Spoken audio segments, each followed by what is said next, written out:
લો વિભાગ છે, જર્નલિઝમ વિભાગ છે, જોગ્રાફી વિભાગ છે, કોમર્સ વિભાગ છે, તેના ફરતે માત્ર 5-7 વર્ષમાં બનેલી એટલે કે કોરોનાના સમયમાં બનેલી દિવાલ આજે જર્જરિત છે.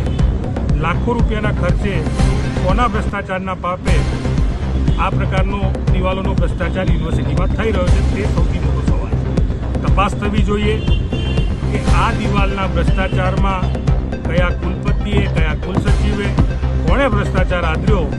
આ દિવાલની ફરતે ઘણી જગ્યાએ હજી પણ તિરાડો દેખાય છે અને આપણે સૌએ જોયું કે કઈ રીતે યુનિવર્સિટીના ભ્રષ્ટાચારનું એક ઉત્કૃષ્ટ ઉદાહરણ આ દિવાલ બની અને સૌની વચ્ચે જે રીતે તોડવામાં આવી રહી છે તે સ્પષ્ટ દેખાઈ આવે છે.